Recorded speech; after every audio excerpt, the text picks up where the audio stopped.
मैं आपका भी धन्यवाद करता हूँ, क्योंकि माइक छोड़ना आजकल बहुत कठिन काम है। जिसके हाथ में आ जाता भी किसी दूसरे को बहुत मुश्किल में देता। तो इतना बड़ा दिल दिखाने के लिए शुक्रिया।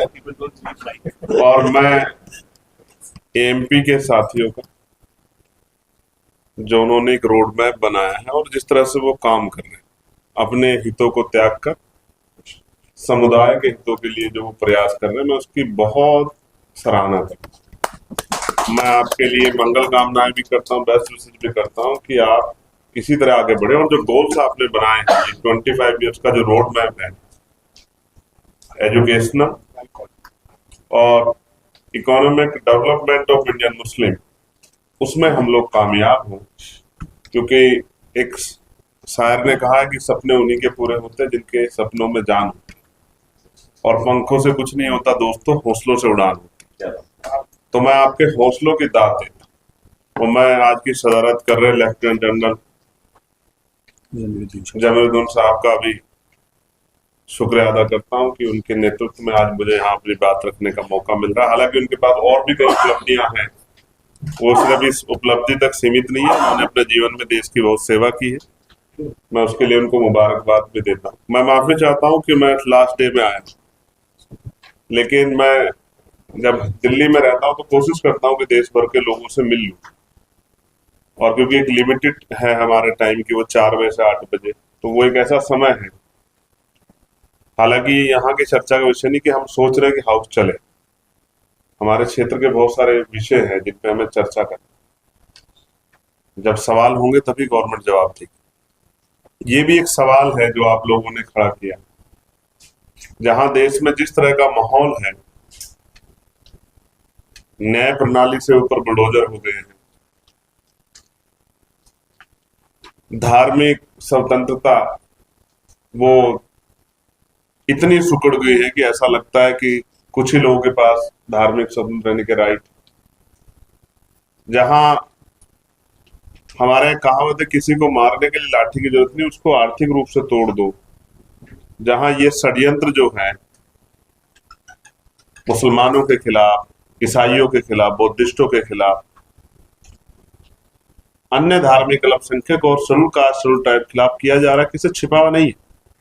ऐसे में आप अपने गोल पे डटे हुए हैं और आप इस बात को समझते हैं कि ये आप लोगों की मुहिम एक नए भारत का निर्माण करेगी। मैं इसके लिए पुनः आपको मुबारकबाद देता हूं। मैंने ये पढ़ा, आपके बहुत सारे विजन्स और भविष्य की बहुत सारी योजनाएं इसमें है। डेटा पे बात मैं इसलिए नहीं करूंगा कि मुझसे पहले एम अब्दुल्ला भाई ने जो है बहुत सारी बातें कही है, वो मेरे कलीग भी है, राज्यसभा के मेंबर। और आप सब लोग इंटेलेक्चुअल फोर्स हो, डेटा तो कहीं से भी मिल जाएगा, आजकल ऑनलाइन बहुत सारा डेटा उपलब्ध। मैं बस 2-3 चीजें आपसे कह सकता हूं कि हम आपके संकल्प में आपके साथ हैं। जिस भी तरह से, जैसे भी पूरी हमारी ऑर्गेनाइजेशन आपके साथ खड़ी, मैं उनकी तरफ से रिप्रेजेंटेटिव के तौर पे बात कर रहा हूं। साथ इसलिए नहीं खड़े हैं कि मुसलमानों की पॉपुलेशन अच्छी है और राजनीति में हम उनकी जरूरत है। साथ इसलिए खड़े हैं कि हम इंसान हैं और इंसानियत को समझते हैं, और हम ये भी समझते हैं कि किसका कितना योगदान है और किसके हिस्से में क्या आया, किसको क्या मिला है और किसने क्या खोया।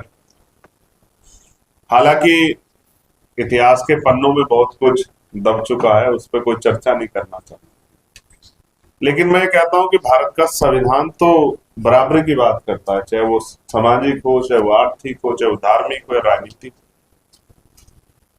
तो देख के बड़ी तकलीफ होती है कि ना हमारी राजनीतिक रिप्रेजेंटेशन उतनी है,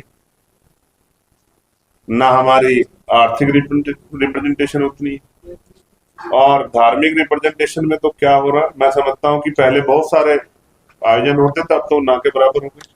मैं तो औरों की क्या बताऊं, मैं अपनी लोकसभा के बारे में आपको बता सकता हूं। मैं दोनों ईद पे वही रहता हूं, कुछ भी हालात हो, क्योंकि मुझे पता है कि अगर 1 इंच आपका पैर बाहर हो गया सड़क पे ईदगाह से तो पीछे से डंडा लग सकता है, आपकी धार्मिक आस्था से कोई किसी को फर्क नहीं पड़ता। सरकार ने जो करना है उस पर वो होना चाहिए। और मैंने यही दिल्ली में देखा, नमाज पढ़ते लोगों को लात पड़ते मैंने यही देखी। तो हम तो जमीन पे हैं, हमें सब चीजों का पता। तो जो आपने कोशिश की है उसमें जैसे भी, जब भी, जहां भी और जिस भी चीज की जरूरत आपको पड़ेगी, आप हमसे जब भी आप हमें याद करेंगे, हम आपके साथ खड़े। रही बात, अभी मैं इनकी तरह नहीं कह सकता हूं, क्योंकि जब आप पावर में होते हैं तब आप बताते हैं कि आपकी कथनी और करनी में किस तरह के सच्चाई है या झूठ। क्योंकि चुनाव से पहले या पावर में आने से पहले हर कोई कह सकता है कि मैं ये करूंगा वो करूंगा। हमारे यहाँ तो 18% रिजर्वेशन देने की बात की गई, तो 5%, 3.5% की बात ही कर रहे थे। हमारा तो 18% देने की बात भी कही। यूज करना और थ्रो करना ये राजनीतिक आदत है, लेकिन कहना और करना ये बहुत इंपॉर्टेंट। तो वो राजनीतिक शौर रहे जिससे आदमी की क्रेडिबिलिटी पे सवाल ना खड़े। हम लोग उस पर कोशिश कर रहे हैं, और मैं आपको बहुत जिम्मेदारी से कह सकता हूं, मेरी राजनीतिक पहचान छोटी हो सकती है, लेकिन अगर देश में कहीं रिकॉर्डेड है कि मुसलमान भाइयों पे कहीं जुल्म हुआ होगा, तो मैंने कभी, ऐसा कोई मौका नहीं होगा कि मैंने कभी उनका हाथ छोड़ा। हमारी ऑर्गेनाइजेशन ने कभी कहा। इवन जहां हमारा संगठन कम है, मेरे आज भी याद है जब वहां हिजाब को लेकर बात हुई थी, तो हम अकेली ऑर्गेनाइजेशन थे जो स्कूल के अंदर एंट्री करके अपनी बहनों की रक्षा कर रहे थे। ये हम पे ऑन रिकॉर्ड है, आप चेक कर सकते हैं। साउथ में, आई थिंक कर्नाटका में हिजाब पे लेके जब वो विषय आया था, हाँ, तो हमारे ऑर्गेनाइजेशन स्कूल के अंदर थी नीले पट्टे पहन के कि हम इस बात को, इस अन्याय को सहेंगे, क्योंकि हम डॉक्टर बाबा साहब अम्बेडकर को फॉलो करते हैं, सर सैयद साहब को फॉलो करते हैं। हम एजुकेशन की अहमियत को भी जानते हैं, और हम ये भी जानते हैं अन्याय करने से अन्याय सहने वाला ज्यादा दोषी हो। तो हम कब तक अन्याय सहते रहेंगे? एक मेरा मसला आपको ये है, आप आवाम को भी दीजिए, हमारी चुप्पी आने वाले नस्लों की आदत बन जाएगी। ये हम सबके लिए बहुत खतरनाक है। डेमोक्रेसी में तो नहीं ऐसा होना चाहिए। हम राजतंत्र में नहीं रहते, हम डेमोक्रेसी में रहते हैं। हम अपने राइट को प्रोटेक्ट भी कर सकते हैं और अपने राइट के प्रोटेक्शन के लिए कॉन्स्टिट्यूशनली फाइट भी कर सकते हैं। ये कॉन्स्टिट्यूशन हमें इतनी पावर देता है, तो हमें इसमें जब हम निराश हों कि सरकार अपने हिसाब से काम, हमें कोर्ट में जाना चाहिए, हमें अपनी प्रेजेंटेशन दर्ज करानी चाहिए।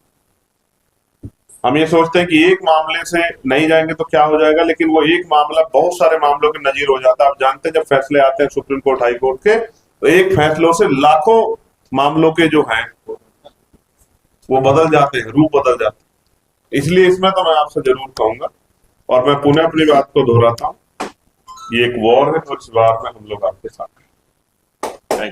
जहां जब जैसे आपको जरूरत पड़ेगी, और अगर जिस दिन पावर में होंगे तो उस दिन कहेंगे नहीं। मैं सहारनपुर वालों के साथ बैठ के वादा कर रहा हूँ, और ये मैं इनसे तमिल वालों से भी कह रहा हूँ, इनके सामने बैठ के वादा कर रहा हूँ, पावर में होंगे तो हमारा कॉन्स्टिट्यूशन में हमने वो किया, हम इसको करके दिखाएंगे।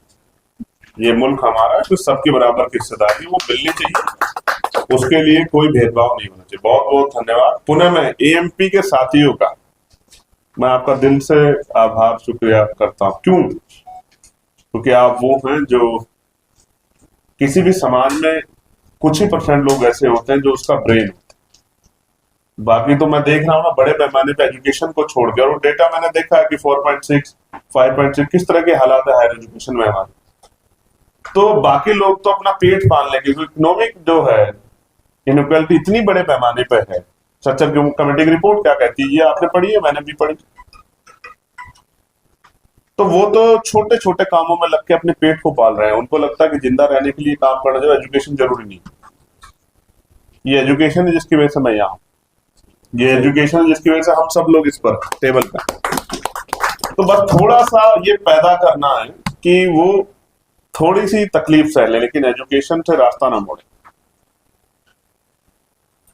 इसलिए जैसा मैंने कहा कि 80%, 85% लोग वो किसी तरह अपना पेट पालने के लिए जी रहे हैं, और बाकी ये 10-15% समाज जो तैयार हुआ है हर वर्गों में, ये उनका ब्रेन है जो उनको बताता है कि आपको कैसे काम करना है, और वो आपको फॉलो भी करते हैं। एक बहुत बड़ा पिछले 17 सालों में एक एम्पायर आप लोगों ने खड़ा किया है। उससे कहिए कि वो मॉडल्स बनाए, जैसे भाई कह रहे थे, मैं उनकी बात का समर्थन करता हूँ कि हमें इस तरह के डिस्ट्रिक्ट्स में मॉडल्स बनाने चाहिए, उस तरह के स्कूल्स बनाने चाहिए, उस तरह से की जो है इंस्टीट्यूशन बनाने चाहिए जो और लोगों के लिए प्रेरणा बन जाए। तो इस ब्रेन को अगर ये अपनी ड्यूटी नहीं करेगा तो कल मुंह कैसे दिखाओगे? आने वाली पीढ़ियां मांगेंगी ना हिसाब कि आप पे सब कुछ था, आपने क्या किया। तो मैं इसलिए आपको मुबारकबाद देता हूं कि जहां लोग सो रहे हैं या डर कर छिप रहे हैं, वहां एमपी अपना काम कर रहा है। इसके लिए बहुत मुबारकबाद और बहुत सारी मंगल कामनाएं। धन्यवाद।